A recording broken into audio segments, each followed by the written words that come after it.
Serial Anupama में दिग्विजय लेकर आने वाला है अनुज को अनुपमा के सामने। दरअसल दोस्तों यहाँ पर जहाँ दिग्विजय की बेटी यानी कि सावी पहले अनुपमा की कुकिंग की वीडियोस देख देख कर कुकिंग किया करती थी, जो कि दिग्विजय को काफ़ी पसंद था। वहीं दूसरी ओर अब दिग्विजय और अनुपमा एक दूसरे को अपनी ज़िंदगी की दास्तान सुनाते हुए नजर आएंगे।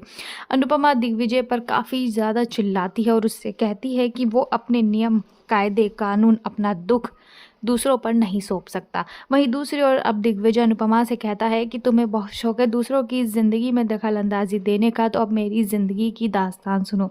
जहां पर दिग्विजय अपने बेटे के बारे में अनुपमा को बताता है कि किस तरह से वो उसे बार बार परेशान करता है और अब तो अंत ही हो चुका है, अब वो अपना हिस्सा मांग रहा है। वहीं दूसरी ओर दिग्विजय की बेटी जो अब इस दुनिया में नहीं है, जिसकी मौत का जिम्मेदार दिग्विजय खुद को समझ रहा है, जिसकी वजह से वो अब तक सदमे में है, ना खुश रहता है ना दूसरे को खुशी देख सकता है। जिसके बाद अब अनुपमा अपने बारे में भी अब दिग्विजय को बताती है और इतना ही नहीं, अब दोनों एक दूसरे को सपोर्ट करते हुए नजर आएंगे। जहाँ दिग्विजय अनुपमा पर चिल्लाता था, अब वही दिग्विजय अनुपमा का साथ दे रहा है, उसे समझ रहा है। दोनों के बीच में दोस्ती होती हुई नजर आएगी और इतना ही नहीं, दिग्विजय और अनुपमा की दोस्ती से काफ़ी लोगों को परेशानी होने वाली है। अब यहाँ पर अनुपमा दिग्विजय को एक राय देती है कि उसे अपनी बेटी का कैफ़े खोल लेना चाहिए, जिसको लेकर शुरुआत में दिग्विजय गुस्सा हो जाता है, तिलमिला जाता है, लेकिन वो समझ जाता है कि अनुपमा सही कह रही है।